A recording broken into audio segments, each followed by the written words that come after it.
Olá, pessoal, tudo bom? Nós estamos no segundo dia do segundo seminário de discentes e egressos, o SED, do Programa de Pós-Graduação em Estudos da Linguagem, o PROGEL. Eu me chamo Irã, estou aqui com a professora Marcela Paim, para nós coordenarmos mais uma sessão de comunicações orais. Nessa sessão estamos ouvindo e debatendo estudos em linguística. Então, nesse momento, vamos ouvir o trabalho do nosso ex-estudante, nosso estudante egresso, que defendeu sua dissertação no nosso programa, Erivaldo José da Silva. O trabalho de Erivaldo é intitulado A Responsabilidade Enunciativa na Construção do Boletim de Ocorrência. Erivaldo, você tem um tempo de cerca de 10 minutos para fazer essa breve exposição e a gente volta a conversar com perguntas, com comentários, tá bom? Então, boa apresentação. Fique à vontade.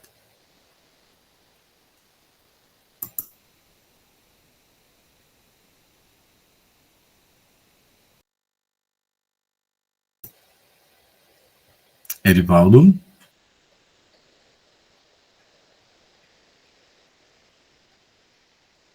Acho que ele saiu para ingressar de novo na sala.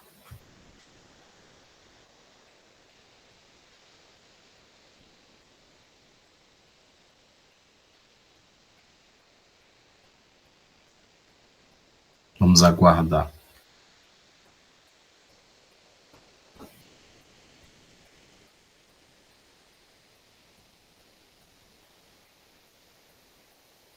A conexão de Erivaldo estava plena até agora, não sei se teve algum problema.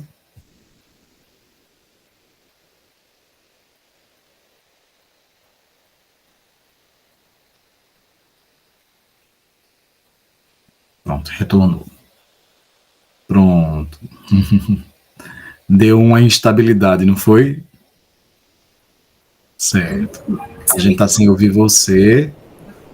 Pode iniciar novamente, abrindo o seu microfone e fazendo a exposição de que você precisa apontar. Certo. Então, mais uma vez, pessoal, é um prazer estar aqui com todos vocês. Eu sou o Erivaldo Silva, né, sou egresso, defendi há pouco tempo o mestrado no PROGEL, da UFRPE.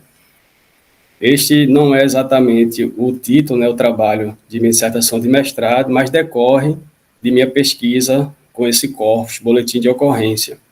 Né? Na dissertação eu trabalhei com a tradição discursiva e uma proposta, né, uma propositura de itinerário didático, né, visando o ensino em terceira série do ensino médio, escola pública. Nesta atividade de hoje, né, o trabalho decorre de uma das disciplinas que eu paguei, junto com outros colegas, no PROGEL, né, com o professor Theo, que é sobre responsabilidade enunciativa na construção do boletim de ocorrência. Como primeiras palavras, né, eu gostaria logo de trazer o que motivou, né, qual seria o problema dessa pesquisa, né, para desenvolver esses escritos, né, esse artigo. Então, como tem mostrado a literatura, né, os textos institucionais, diga-se, os que se apresentam em determinadas estruturas pré-concebidas, dificilmente arriscam uma inovação composicional. Esses textos presentes em grande escala no domínio jurídico ou policial, embora sejam realizados a partir do contato direto de um servidor público com o cidadão, usuário do serviço prestado, ou seja, mesmo sendo fruto da dinâmica interacional da língua, não diferem muito um do outro. Bom, então, esse seria o nosso problema, né, de investigar essa relação, essa interação, como se dá essa interação para o registro desse documento, né, que eu chamo de um documento institucional, né, que tem seu formato, né, suas padronizações pré-concebidas, e o desafio disso, né, a partir da escrita do produto desse gênero, né, do boletim de ocorrência, quando uma pessoa comum, um cidadão, procura esse serviço, né, em uma delegacia de polícia. Né. Então, a nossa fundamentação, né, está, sobretudo, na teoria enunciativa de Émile Benveniste, né, e aí esse trabalho se propõe a investigar a responsabilidade enunciativa depreendida no gênero institucional, que é o BO, boletim de ocorrência, né, E, para tanto, a gente vai fazer aqui, né, nesse momento, o recorte de um exemplar desses documentos, né, uma pequena amostra dessa pesquisa. E vamos fazer umas análises, né, sobretudo em relação às instâncias discursivas que se revelam ou que não se revelam nesse recorte, né, nesse boletim de ocorrência. Então, a base teórica, né, como eu disse há pouco, é sobretudo Bovanista, 2005, 89, Fiorin e também os autores Flores e Teixeira. Os textos de Bovanista, né, que embasam este trabalho, são sobretudo as estruturas das relações de pessoa no verbo, a natureza dos pronomes, né, e da subjetividade na linguagem. Todos esses trabalhos são da seção Homem na Língua, que é a obra-prima, né, podemos dizer assim, as obras do Bovanista, Problemas de Linguística Geral 1, e ainda o texto O Aparelho Formal da Enunciação, né, que é de Problemas de Linguística Geral 2. Né? Em Aparelho Formal da Enunciação, a gente tem a clássica definição, né, da concepção da questão da enunciação e da importância da constituição do ser, da subjetividade do homem, né, por meio da sua enunciação, ou seja, na própria língua. Bom, mas fundamentalmente o que nos interessa nesta pesquisa, né? Então, seriam pelo menos a função do policial civil, né, nesse contexto de investigação da ocorrência desse gênero, né, no seu locus, né, de existência, nas unidades de polícia, né?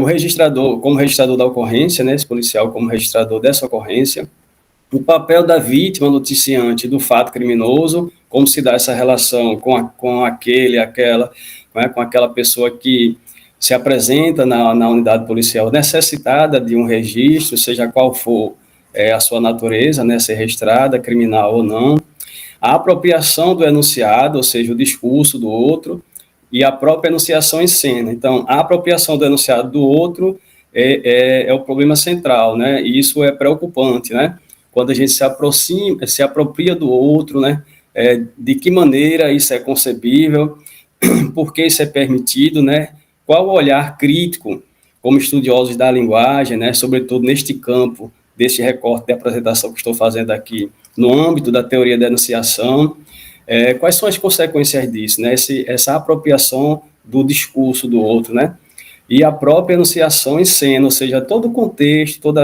toda aquela ocorrência de registro. Os recortes teóricos, né, eu trago aqui alguns recortes estritamente teóricos, né, dos próprios autores, como, por exemplo, a enunciação, para que a gente possa se situar melhor sobre as temáticas, né, teóricas. A enunciação é compreendida como colocar em funcionamento a língua por um ato individual de utilização. Isso está em Problemas de Linguística Geral 2, do Bovanista, né? Bom, decorre daí que cada locutor, por um ato de apropriação, faz uso da língua individualmente, implanta o outro a fim de fundar a condição de referir para o locutor ou de correferir para o outro, num processo constante e infindável de relação com o mundo. Então, será que isso acontece de fato quando a gente analisa, né, esse gênero textual, discursivo, que é o boletim de ocorrência? Ou seja, será que aquela interação inicial que se dá entre o servidor, o policial civil que vai registrar a ocorrência, e a pessoa que ali está necessitada daquele registro, será que essa interação, de fato, ela vem para o produto, né, para escrito, para a língua que ali aparece no recorte do boletim de ocorrência? Né? Essa é a nossa curiosidade, é o que nos motivou, sobretudo, para essa pesquisa. Os termos locutor e sujeito em Flores, né, Valdir Flores, é melhor esclarecido. Bom, para o autor, o sujeito é uma instância que decorre da apropriação do locutor, sendo a subjetividade a passagem de locutor a sujeito. Então, é a partir dessa locução, é a partir dessa interação, é a partir de se colocar na língua, né, que eu passo a ser sujeito. E aí eu instauro nessa cena enunciativa também o outro, né, quando eu faço a interação do jogo de linguagem.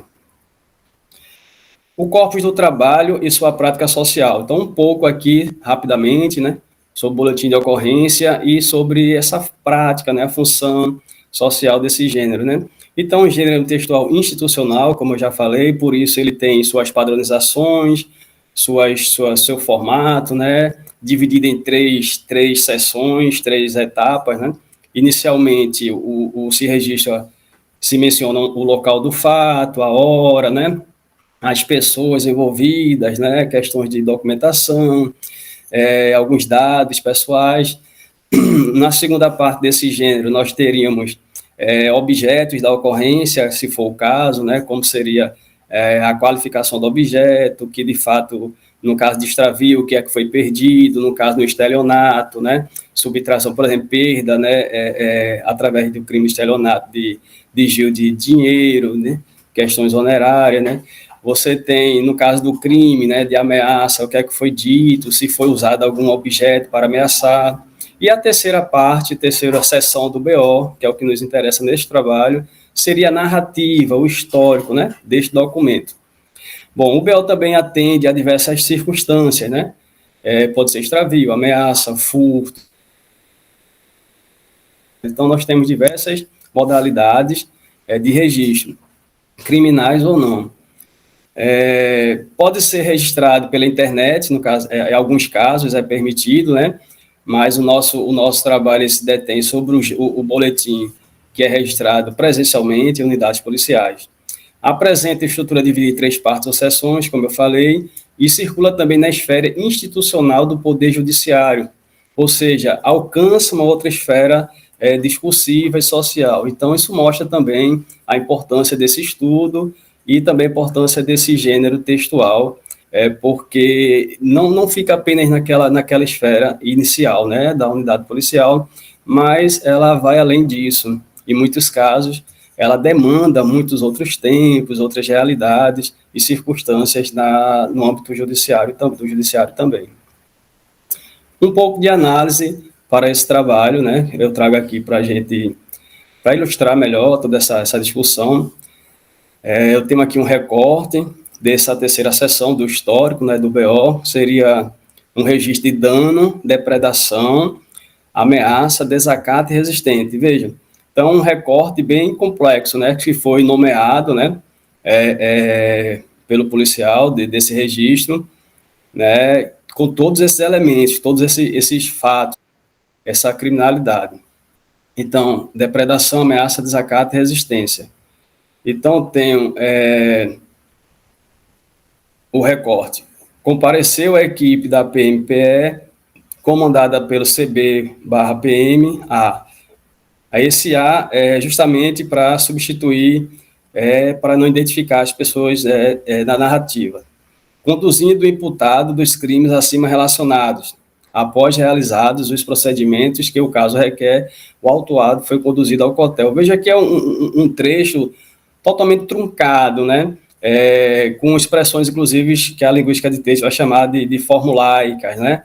Como, por exemplo, essas expressões PMPE, CB, PM, ou seja, que muita gente poderia não compreender, ou, ao final, o COTEL, né, que seria o Centro de Observação e Triagem Criminológica Everardo Luna, né, que é uma espécie de presídio.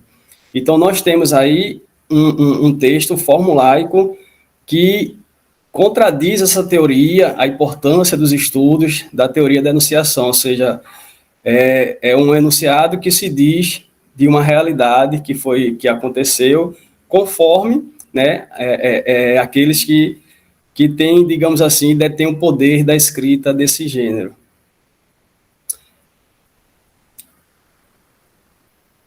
Bom, Fiorin, 2013, vai chamar de enunciação enunciada, e enunciado, enunciado, vai trazer para a gente uma contribuição interessante para essa análise desse recorte, que seria a enunciação enunciada, as marcas linguísticas que revela as instâncias, né, da enunciação, o espaço, o tempo, e as avaliações e os pontos de vista de responsabilidade do eu, indicados por adjetivos, substantivos e verbos. Então, a gente percebe que essa enunciação enunciada, né, com marca de subjetividade, não aparece nesse recorte analisado. E o enunciado, conforme Fiorin, seria o produto de uma enunciação sem suas marcas enunciativas, ou seja, é o texto enuncivo. Para o autor, qualquer enunciação de outrem, para um dado enunciador, é enunciado. Então, é algo que se coloca conforme se convém, como se fosse o enunciado de outrem.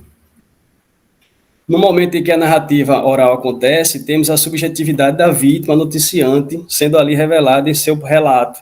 Porém, depois do BO confeccionado, o que temos é uma tentativa de representação baseada em estereótipos, né? Nós questionamos, de sua subjetividade, ou seja, apenas uma representação dessa subjetividade, né? E representação não é subjetividade, como assegura o próprio Bovanist.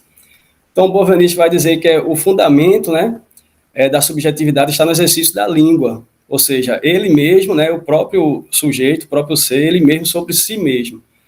Então, isso a gente percebe que não é respeitado nesse recorte que nós acabamos de analisar, né? Então, nós temos a importância desses estudos, como, por exemplo, nessa análise de Bovanist, com Bovanist e Fiorin, mostrando a importância de se respeitar, né, o outro, o sujeito, a voz do outro. Bom, e Bovanist então vai dizer que é na instância de discurso na qual o eu designa o locutor que este anuncia como sujeito, se anuncia como sujeito. É, portanto, verdade, ao pé da letra, que o fundamento da subjetividade está no exercício da língua. Um pouco de reflexão final, para a gente encerrar aqui, né, esse estudo por hora, trago aqui alguns pontos para a gente pensar decorrente desse estudo. Primeiro, o exercício da língua na instauração do boletim de ocorrência se comprova online, quando da interação entre policial e vítima noticiante da ocorrência. 2. Não há possibilidade de resgate impecável da subjetividade ou identidade do eu depois da ocorrência já registrada, ou seja, aquilo da forma como aparece lá no boletim de ocorrência, muitas vezes, ou quase sempre, não representa essa subjetividade, essa identidade do eu. Terceiro ponto, daí decorre que a responsabilidade enunciativa do que se apresenta no histórico do BO não pode ser imputada ao eu, que é simplesmente representado pela voz do outro, que nesse caso é o policial, registrador da ocorrência. O estudo da enunciação tem muito a nos dizer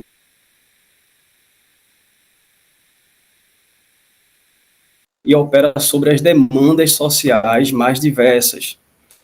Último ponto que a gente pode trazer aqui, mais que uma questão de estudo da ciência da linguagem, esta temática deveria interessar os órgãos de defesa social no Brasil, sejam os órgãos que operam, né, com esse gênero e esses lugares, locos de registro de ocorrência. E as nossas referências aqui deste trabalho.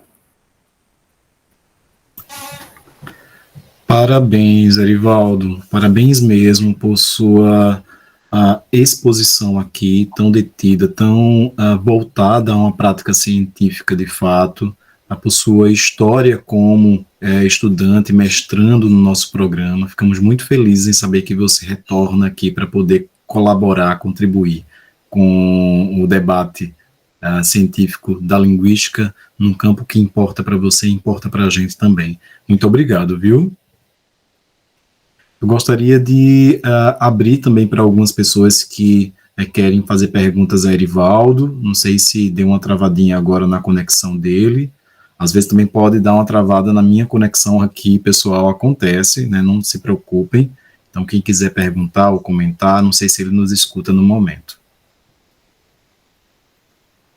Escuto sim, estou aqui. Bom, então a gente agradece muito a você, Erivaldo, por sua disposição de estar aqui conosco. A gente vai tecendo comentários e a gente prossegue com as apresentações, tá bom?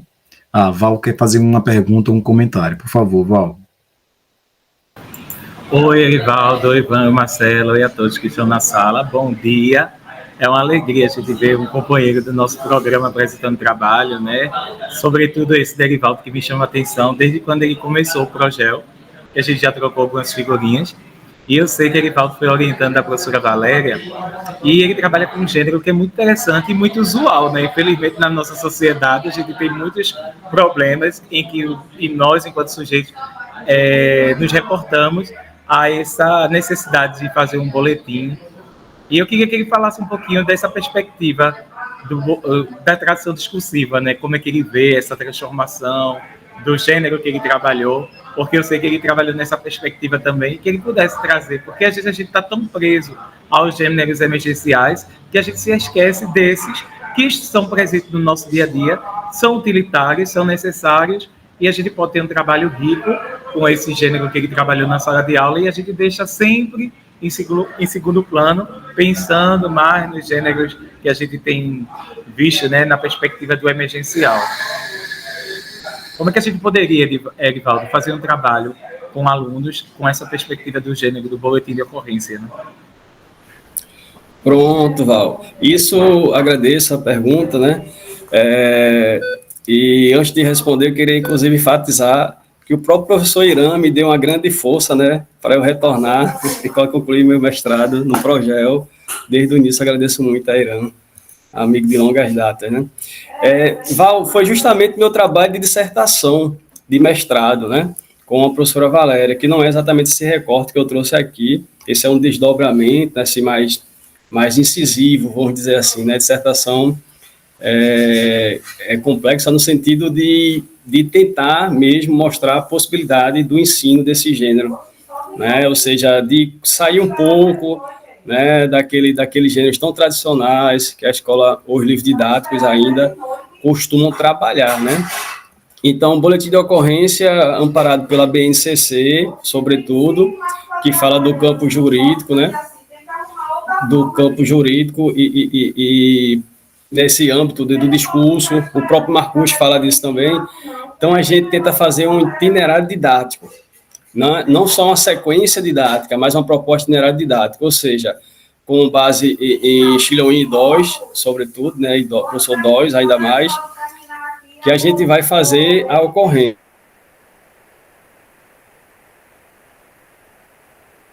Então, a ocorrência desse ensino, né, ela é complexa no sentido de que a propositura didática, pelo itinerário didático, ela pressupõe umas intercalações de estudo com os alunos. Então, a gente foca o aluno no terceiro ano, já numa fase crítica já do ensino, né? E aí a gente trabalha, por exemplo, o conceito e uma ideia teórica, né, sobre direito penal, um pouco sobre Constituição Federal, por exemplo, no artigo 5º, direitos e deveres do cidadão, e a partir daí mostrando a necessidade, né, do conhecimento do gênero boletim de ocorrência, sobretudo porque ele alcança as esferas do judiciário. E ainda é uma linguagem muito difícil, né, para muitas outras pessoas, né, e a ideia é fazer com que esses alunos sejam propagadores também desse gênero e desse conhecimento. Então, é nesse sentido que a gente propõe, né, o itinerário didático na sala de aula para alunos do ensino médio, nas aulas de língua portuguesa, né, o boletim de ocorrência. E, no caso da dissertação, a gente focou, sobretudo, no corpus, né, delimitou o corpus, boletim de ocorrência de ameaça. E, sobretudo, também, infelizmente, das ocorrências, né, de ameaça, inclusive no chão da sala de aula, nos espaços escolares. Né? Você que investiga o bullying, Val, sabe muito bem disso, então tem ocorrido muito desse sentido. E é a nossa temática da dissertação. Alguém falou também sobre Marcus, que eu acho, no comentário, a respeito desse trabalho. Sim, eu trago também nas referências gerais do trabalho, também sobre Marcus, né, que é muito citado nos trabalhos de linguística textual, quando a gente foca algum estudo de gênero textual ou discursivo. E lembrando que, quando eu falo gênero textual, discursivo, é nesse sentido também de que eu considero, junto com outros autores, né, como, por exemplo, Bezerra, o Benedito Bezerra, de que, ou a professora Mônica Cavalcante, a saudosa professora Mônica, de que o gênero textual, já traz em si a própria noção de discurso. Obrigado. Obrigado também, Erivaldo, né? Eu espero que você dialogue sempre que puder conosco, porque receber você, seu trabalho, suas reflexões, para nós do Progel, o programa pelo qual você passou, né, e sempre vai estar presente na nossa história, é uma grande honra. Então, muito obrigado, viu? Parabéns.